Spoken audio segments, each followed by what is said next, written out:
21 février, ce soir, en manchette. Un homme barricadé depuis près de 19 heures et fermeture temporaire pour le département d'obstétrique de Shawville. Votre bulletin de nouvelles commence maintenant.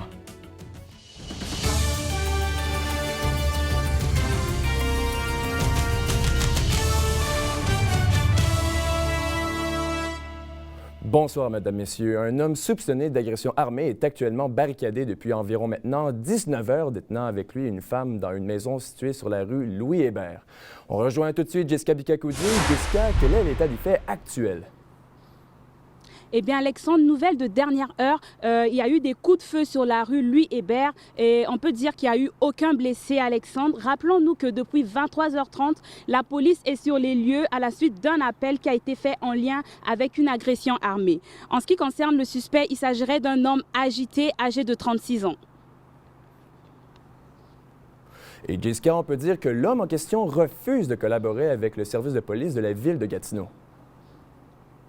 Tout à fait, Alexandre. Ce dernier refuse de collaborer malgré toutes les négociations qui ont été faites. Il y a des mesures de sécurité qui ont été faites, Alexandre. Un périmètre de sécurité a été érigé pour assurer la sécurité des policiers et des citoyens. L'évacuation de l'immeuble voisine juste à ma droite ici a été faite et tout ceci dans une optique de prévention pour éviter tout danger. Les habitants sont désemparés et ils sont surpris. Et voici les commentaires que j'ai recueillis pour vous.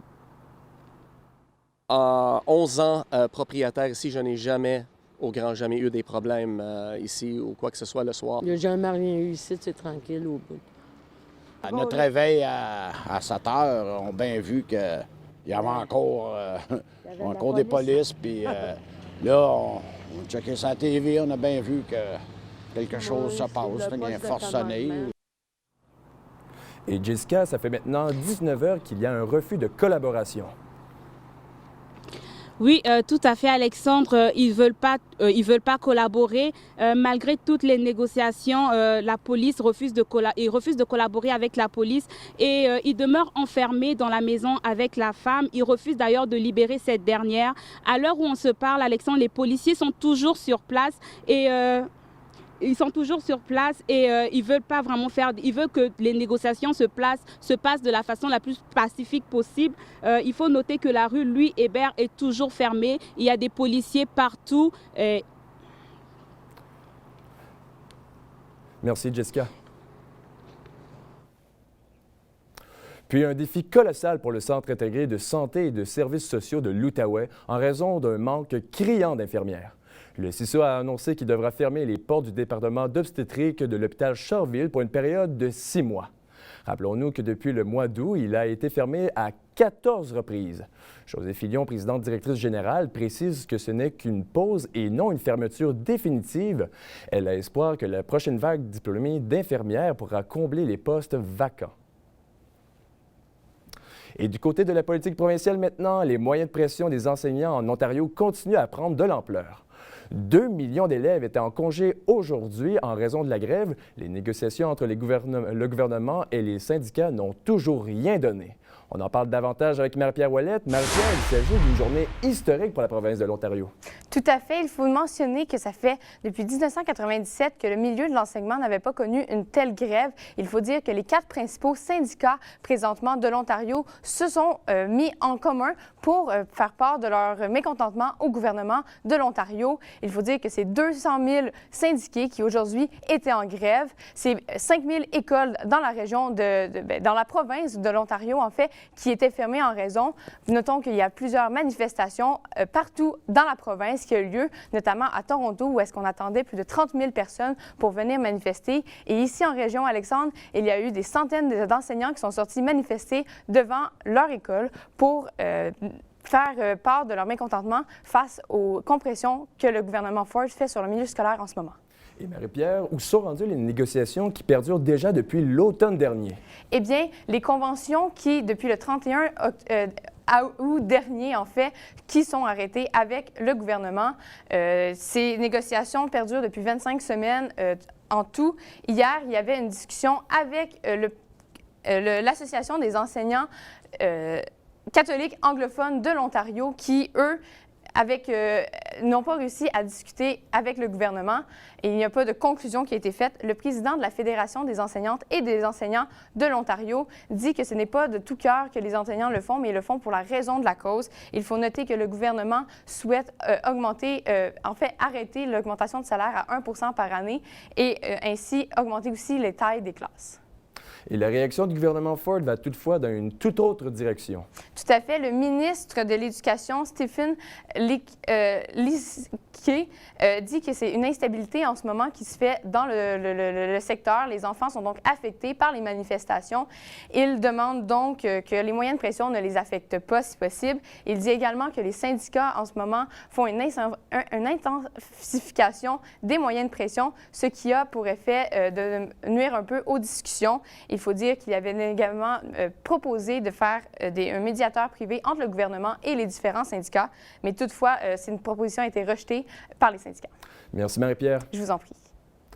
Et après 15 jours de blocage ferroviaire et de manifestations autochtones, le premier ministre Justin Trudeau a décidé de se faire entendre en affirmant que son gouvernement est à la limite de sa patience et qu'il est enfin temps que les barricades soient déplacées. D'ailleurs, nous avons invité ce soir en studio une politologue, Geneviève Tellier, professeure en études politiques à l'Université d'Ottawa, afin qu'elle nous explique plus précisément les différents enjeux de ce conflit. Madame Tellier, bonsoir. Oui, bonsoir. Donc, au départ, Justin Trudeau prônait la discussion avec la Première Nation Wet'suwet'en. Et maintenant, on peut remarquer que M. Trudeau est beaucoup plus impatient face à la situation d'urgence. Pouvez-vous expliquer la raison du changement d'attitude face à la Première Nation Wet'suwet'en?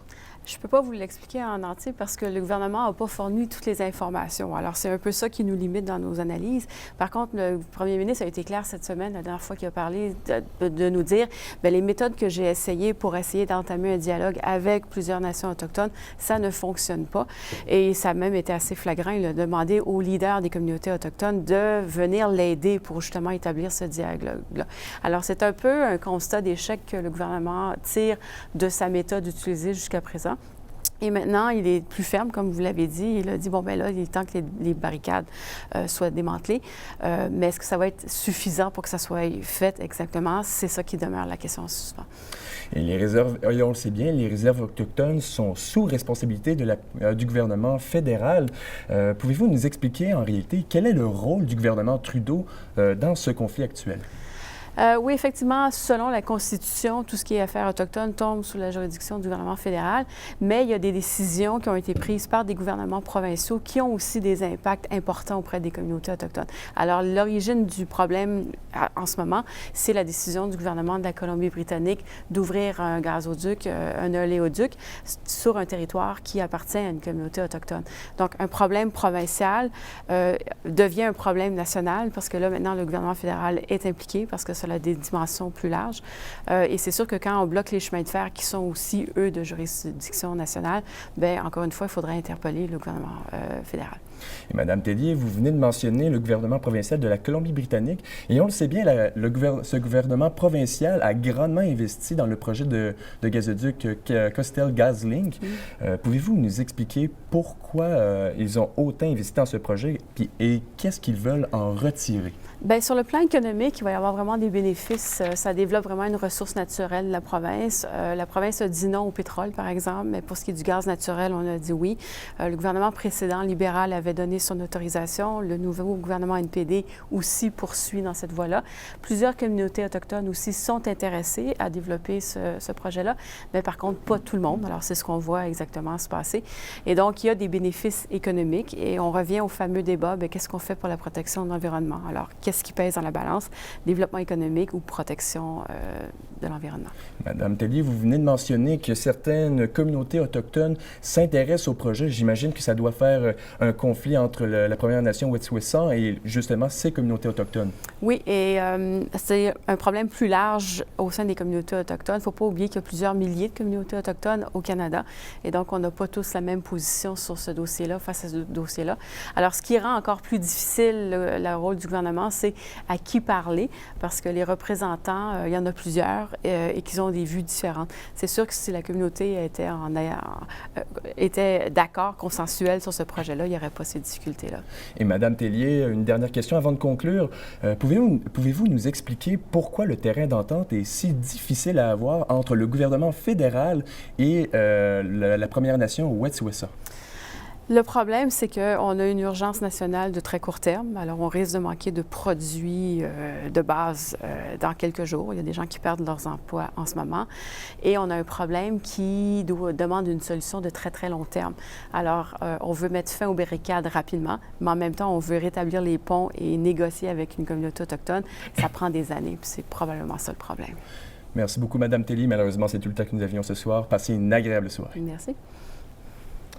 Et pour les gens à la maison qui souhaitent en apprendre davantage sur le sujet, nous avons préparé pour vous un dossier spécial sur notre site Internet.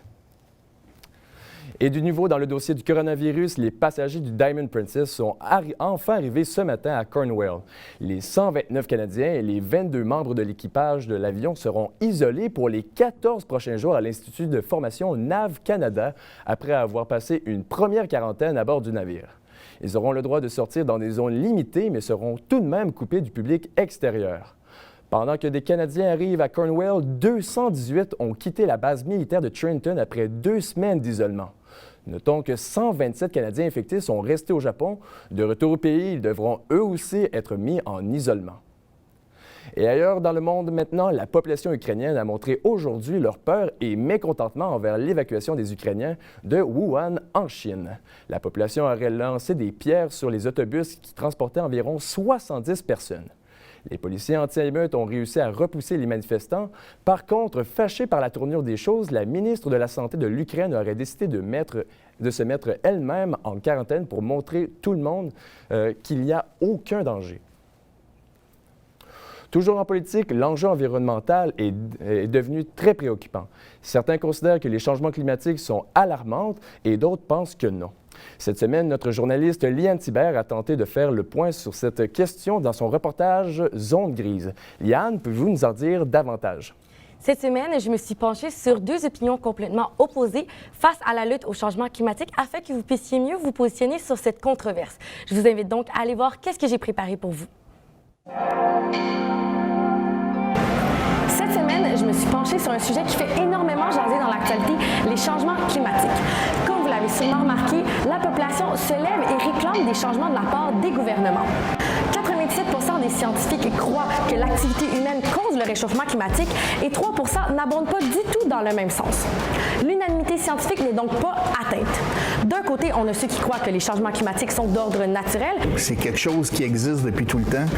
Si on recule de 12 000 ans, en Amérique du Nord, spécialement au Canada, c'était couvert de glace. S'il n'y aurait pas eu de changement climatique, la vie n'aurait jamais pris forme. Pour nous, les changements climatiques sont bénéfiques et ce n'est pas nécessairement quelque chose qu'on doit avoir peur de. Et de l'autre côté, on a ceux qui croient qu'ils sont inquiétants jusqu'à en être anormaux. Selon les données qu'on est capable de reconstituer des climats passés, il semblerait que ce qu'on vit aujourd'hui se produit à une vitesse que la Terre n'aurait pratiquement jamais connue. Mais peut-être que les personnes qui se rangent vers la théorie climato-sceptique redoutent les données qui sont déjà établies. Le climato-scepticisme, en réalité, c'est presque une forme de négationnisme plutôt que d'être une réaction saine à des choses qui remettent en question des connaissances déjà établies par la science. Maintenant, c'est de se demander si l'alarmisme des gouvernements et de la population est une solution efficace au problème. Ce que le gouvernement fait comme c'est là, c'est juste d'alarmer sans donner de solution. Par contre, les statistiques parlent d'eux-mêmes. On note qu'entre 2005 et 2014, les émissions de gaz à effet de serre mondiales ont augmenté de 19,5 %. Alors, est-ce qu'on devrait lancer l'état d'urgence et agir rapidement? Parce que le mot d'ordre, présentement, qui devrait être lancé partout sur la planète, c'est de dire on doit absolument réduire jusqu'à annuler complètement notre contribution aux gaz à effet de serre. On est encore au début de l'apprentissage sur les changements climatiques. Donnons-nous la chance de comprendre le phénomène comme il faut. Donc, il y a le groupe qui mentionne que la menace au changement climatique n'est pas aussi grand qu'il puisse paraître et ceux qui soutiennent qu'avec la situation actuelle, il faut agir rapidement et dans une courte période de temps. Maintenant, la question qu'il faut se poser, c'est en tant que citoyen, est-ce que ça vaut la peine de mettre de la pression pour l'action politique et l'action individuelle, ou bien si on devrait prendre l'enjeu environnemental comme un phénomène complètement naturel qui ne mérite pas de déclencher l'état d'urgence? Voilà ce qui vient faire votre bulletin d'information. Au nom de toute l'équipe, on vous remercie d'avoir été des nôtres. On se retrouve demain, même heure. Bonne soirée.